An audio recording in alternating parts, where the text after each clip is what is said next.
Pemirsa, Anda kembali menyaksikan kanal siaran berita pemerintah.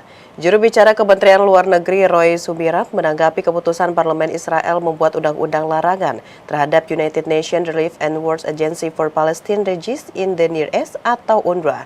Secara tegas, Roy mengatakan komitmen Indonesia untuk terus mendukung kerja UNRWA. Keberadaan UNRWA tidak dapat digantikan oleh pihak lain dalam upaya memberikan bantuan kemanusiaan.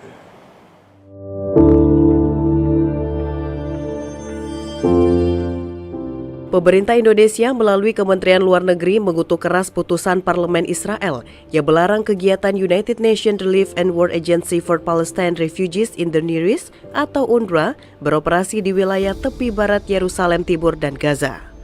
UNRWA suatu badan PBB yang bertanggung jawab mendistribusikan bantuan bagi pengungsi Palestina di Gaza.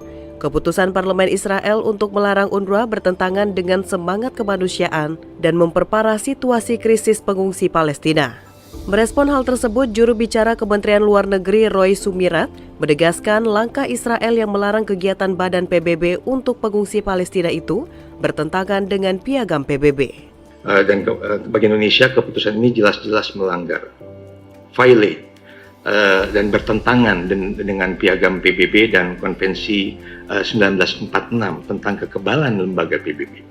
Roy menyatakan dengan tegas bahwa Indonesia berkomitmen untuk mendukung kerja UNRWA dalam memenuhi mandat yang diberikan PBB.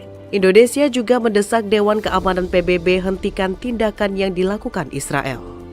Terutama Dewan Keamanan PBB untuk menghentikan tindakan Israel dan memastikan Israel dapat memenuhi kewajibannya terhadap hukum internasional, resolusi Dewan Keamanan PBB yang terkait, dan juga keputusan ICJ untuk Mahkamah Internasional ICJ untuk mengakhiri penjajahan di Palestina. Pemirsa, Direktur Pelindungan WNI dan BHI Kementerian Luar Negeri Republik Indonesia, Yuda Nugraha memastikan tidak ada warga negara Indonesia yang terdampak konflik di Timur Tengah pasca serangan Israel ke Iran dan Lebanon. Hingga kini pihaknya terus mengimbau WNI yang masih bertahan di Lebanon, Iran, Israel, Palestina, serta Yaman untuk meningkatkan kewaspadaan dan mengurangi pergerakan dan menghindari lokasi-lokasi rawan yang terjadi di konflik.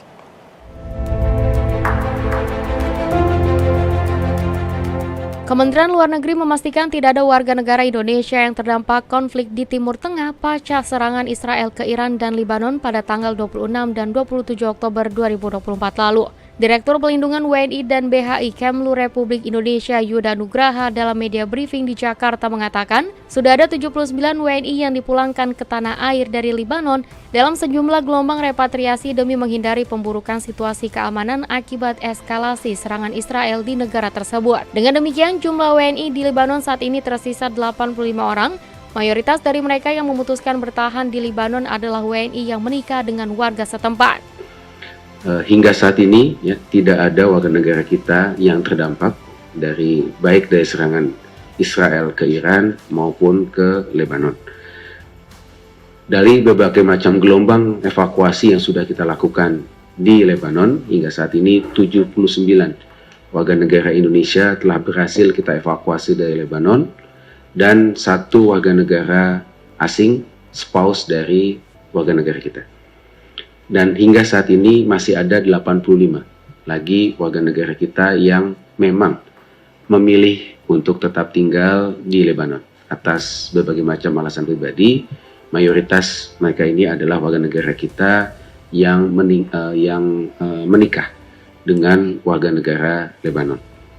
Kemlu mencatat jumlah WNI yang masih berada di Iran ada 352 orang dan yang berada di Israel maupun Palestina ada 235 orang termasuk WNI relawan organisasi kemanusiaan Mercy yang bertahan di jalur Gaza. Lebih lanjut, Yuda mengatakan pihaknya terus mengimbau WNI yang masih bertahan di Lebanon, Iran, Israel, Palestina, serta Yaman untuk meningkatkan kewaspadaan, mengurangi pergerakan yang kurang penting, serta menghindar dari lokasi-lokasi rawan. Pemirsa, Indonesia akan menjadi tuan rumah pertemuan Dialog Hak Asasi Manusia Perhimpunan Negara-Negara Asia Tenggara atau ASEAN Human Rights Dialogue ke-6 pada 5 November 2024 di Jakarta. Juru bicara Kementerian Luar Negeri Republik Indonesia, Roliansyah Sumirat, menyebut Indonesia akan menjadi ketua bersama dengan Laos yang saat ini menjabat keketuaan ASEAN 2024.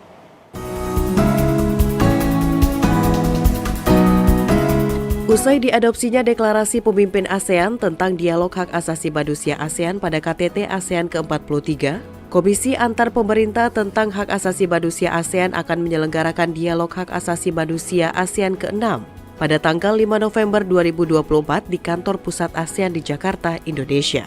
Juru bicara Kementerian Luar Negeri Republik Indonesia, Rolian Syah Sumirat, mengatakan pertemuan itu merupakan tindak lanjut dari deklarasi pemimpin negara-negara ASEAN tentang dialog hak asasi manusia ASEAN atau ASEAN Leaders Declaration on the Asian Human Rights Dialogue. Indonesia berkomitmen untuk terus melanjutkan seluruh kesepakatan yang telah dicapai oleh ASEAN pada masa keketuaan Indonesia. Ia menilai pertemuan ASEAN Human Rights Dialogue merupakan bentuk komitmen negara-negara ASEAN untuk membicarakan isu HAM di masing-masing negara anggota secara kolegial.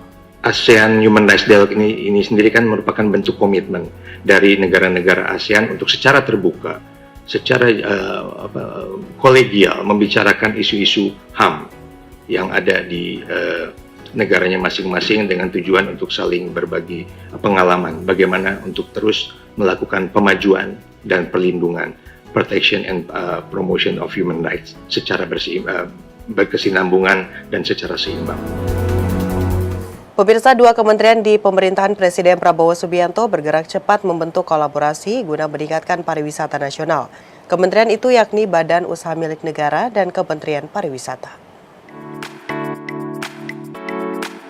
Sebagai upaya mewujudkan visi Presiden Prabowo Subianto, salah satunya pariwisata yang menjadi bagian penting pertumbuhan ekonomi nasional. BUMN terus melakukan integrasi dan terobosan-terobosan untuk mendukung pariwisata yang bisa mendorong pertumbuhan ekonomi nasional. Dalam hal ini, Menteri Badan Usaha Milik Negara Erick Thohir dan Menteri Pariwisata Widianti Putri Wardana melakukan pertemuan guna membahas kolaborasi untuk pengembangan sektor pariwisata dengan sepakat membentuk tim Project Management Officer bersama. Saat dijumpai usai pertemuan, Menteri Badan Usaha Milik Negara Erick Thohir mengungkapkan bahwa pihaknya siap memberikan dukungan kepada Kementerian Pariwisata dalam berbagai bentuk sebagaimana arahan Presiden Prabowo yang menginginkan perbaikan di sektor pariwisata.